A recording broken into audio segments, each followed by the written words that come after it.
नमस्ते दोस्तों, welcome to divine study hub. पिछले हमने सिंधु घाटी सभ्यता देखी थी, जिसका आधा पार्ट रह गया था। अब उसको कंप्लीट करते हैं। इसमें कुछ इम्पोर्टेंट फैक्ट हैं जो हम देखेंगे। पहला है हड़प्पाई लिपि। हड़प्पाई लिपि में 24 मूल चिन्ह थे। यह सेल घड़ी की मुहरें प्राप्त हुई हैं यहाँ से। यह अभी तक पढ़ी नहीं गई है। यह भाव चित्रात्मक है, पेट्रोग्राफी, इसीलिए पढ़ी नहीं गई है। इसे विस्ट्रोफोडन यानी दाईं से बाईं ओर लिखा जाता है, इधर से इधर। हम अपनी भाषा इधर से यूँ लिखते हैं, ये इधर से इधर लिखी जाती है। इसमें सर्वाधिक चित्र यू आकार और मछली के प्राप्त हुए हैं।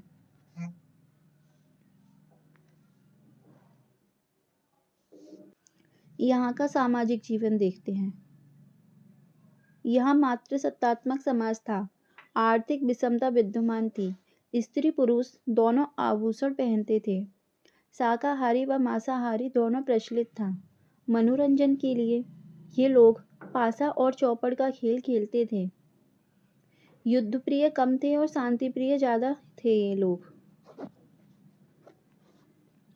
अगला पॉइंट है राजनीतिक जीवन। यहाँ किसी भी राजनीतिक संगठन का प्रचलन नहीं मिला है। यहाँ पर व्यापारी वर्ग का प्रभुत्व था। कोई राजनीतिक संगठन नहीं था।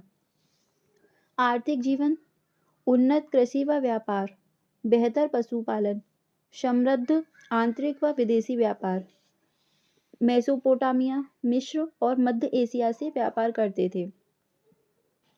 मेसोपोटामिया, हिलमुन, मेलुहा, मगन से व्यापारिक संबंध था। मेसोपोटामिया का मेलुहा, हिलमुन और मगन से भी व्यापारिक संबंध था। यहाँ से हमें 4 बंदरगाह प्राप्त हुए हैं जो गुजरात में हैं। लोथल, रंगपुर, सुरकोटदा और प्रभासपादन। सर्वप्रथम कपास की खोज का श्रेय सिंधु सभ्यता को ही दिया जाता है। सिंधु सभ्यता में कपास को सिंडन के नाम से जाना जाता था। यहाँ से फावड़ा के साक्ष्य नहीं प्राप्त हुए हैं। लकड़ी के हल से यहाँ खेती की जाती थी। मापना तोलना यहाँ पर दशमलव प्रणाली द्वारा होता था। 16 के गुणक के मापतोल प्राप्त हुए हैं। यहाँ का धार्मिक जीवन, मंदिर के साक्ष्य प्राप्त नहीं हुए। ईश्वर की पूजा 3 रूप में होती थी। मानव, वृक्ष और पशु यानी प्रकृति की पूजा होती थी। यहाँ से कुंवड़ वाले बैल के साक्ष्य मिले हैं। भूत प्रेत, तंत्र मंत्र, तावीज, जादू टोना, बलि प्रथा में ये लोग विश्वास करते थे। पुनर्जन्म में विश्वास करते थे। इहलौकिक दृष्टिकोण था इनका।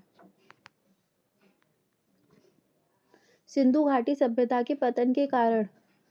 पहला है बाढ़। यह सभ्यता बाढ़ के कारण खत्म हो गई। ऐसा किसका मानना है? जॉन मार्शल, मैके और एसआर राव का। ब्रह आक्रमण के कारण पतन, ये कहा है गार्डन चाइल्ड और व्हीलर ने कहा है कि भारी आक्रमण के कारण सिंधु घाटी सभ्यता का पतन हो गया था। कुछ इंपोर्टेंट नोट हैं। पहला है आदमगढ़ एमपी, बागौर राजस्थान से पशुपालन के साक्ष्य प्राप्त हुए हैं। मध्य पाषाण काल में लोगों ने सर्वप्रथम कुत्ते को पालतू पशु बनाया था। लेखिया से सर्वाधिक 17 मानव कंकाल प्राप्त हुए हैं। मानव अस्थिपंजर के सबसे पहले अवशेष प्रतापगढ़ के सरायनाहर और महदहा से प्राप्त हुआ है। सरायनाहर से अस्थि एवं सींग निर्मित उपकरण प्राप्त हुए हैं और महदहा से अस्थि एवं सींग के अतिरिक्त आभूषण भी प्राप्त हुए हैं। ये कुछ स्थल हैं इम्पोर्टेंट सिंधु घाटी सभ्यता के, उनको देखते हैं। ये किस नदी पर और किसने इनकी खोज की थी। पहला है कोट दीजी, यह सिंधु नदी पर है। इसकी खोज फजल अहमद खान ने की थी। यह पाकिस्तान में है। अगला है रंगपुर, यह भादर नदी पर है। इसकी खोज एसआर राव ने की थी, गुजरात में है। रोपड़, यह सतलज नदी पर है। इसकी खोज यज्ञदत्त शर्मा ने की थी। यह पंजाब राज्य में है। अगला है आलमगीरपुर। यह हिंडस नदी पर है। इसकी खोज भी यज्ञदत्त शर्मा ने ही की थी। यह यूपी के मेरठ में है। सूतकांगे डोर। यह दासक नदी पर है। इसकी खोज ऑरेल स्टाइन ने की थी पाकिस्तान में। बालू, यह हरियाणा में है। पाडरी गुजरात में। नेवासा महाराष्ट्र में। ईसमपुर कर्नाटक में।